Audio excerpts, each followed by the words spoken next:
মামার সাইকেলে চড়ে পৃথিবী ঘোরার বদলে জীবনটাই যেন থেমে গেছে তামিমের। মামার সাথে বেড়াতে যাওয়ার সময় বাইসাইকেলের চাকায় পা ঢুকে যায় ৫ বছর বয়সী তামিমের। স্থানীয় চিকিৎসকের কল্যাণে প্রাথমিকভাবে সুস্থ হয়ে ওঠে সে। আমার এই পোতা অ্যাক্সিডেন্ট করে একটা বাইসাইকেলের মামার সাথে যাচ্ছিল মামা বাড়ি, এই সাইকেলের ভিতরে পাওয়া যায় তখন আর কি কাটি কুটে যায়। আমরা স্থানীয়ভাবে একটা ডাক্তার করে দেখাইয়ে আমরা ট্রিটমেন্ট করছি।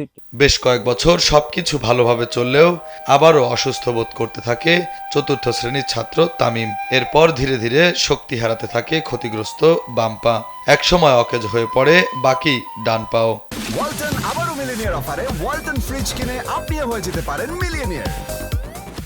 ক্লাস 4 আমার রোল ছিল 4, দিকনগর সরকারি প্রাথমিক বিদ্যালয়। বর্তমানে হুইল চেয়ারেই আটকে গেছে ১৪ বছর বয়সী কিশোরের জীবন। বন্ধ হয়ে যায় স্কুলে যাওয়া।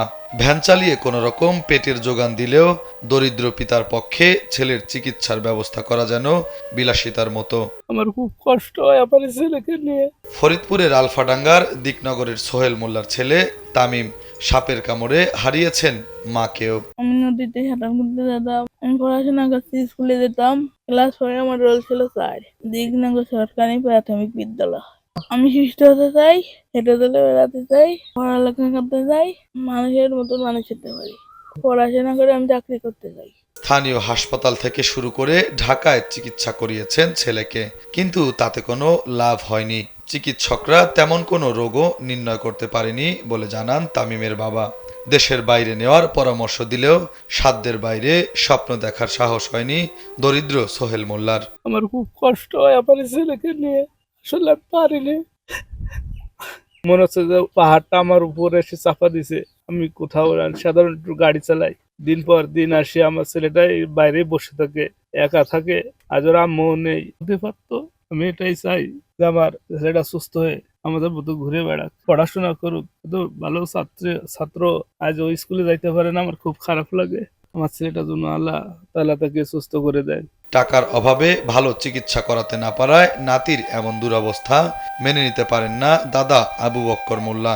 আমরা দূরে ডাক্তার ঢাকায় নিয়ে গেছি, ঢাকায় নিয়ে ট্রিটমেন্ট করছি যতদূর সম্ভব। আমরা তো গরিব মানুষ, যতদূর সম্ভব ততদূর করেছি। আর এখন ডাক্তাররা বলছে ভারতে নিতে, ভারতে তো আমাকে অর্থ নাই, সে কায়দায় আমরা যাইতে পারি নাই। ভারতে নিলে হয়তো চেষ্টা করলে পারে ও ভালো হওয়ার সম্ভাবনা আছে। হাত পা বল পড়ে গেছে, বল পড়ে গেলে এখন সব শরীরে এখন মোটামুটি পঙ্গু হয়ে গেছে। ওর কোনো নেই, এই হুইল চেয়ারে ও বসে থাকে, ওখানে ওর খাওয়া দাওয়া, ওখানে চলাচলতি। এইভাবে আমরা ধরে ফেলে রাত্রিবেলা আর কি ঘরে নিয়ে বিছনায় উঠাই। এই ভালো চিকিৎসা পেলে তামিম সুস্থ হয়ে উঠবে, আবারও স্কুলে যাবে, বন্ধুদের সঙ্গে খেলাধুলা করবে। এর জন্য প্রয়োজন বিত্তবানদের অকৃপণ্য সহযোগিতা। নিউজ ডেস্ক, কালবেলা।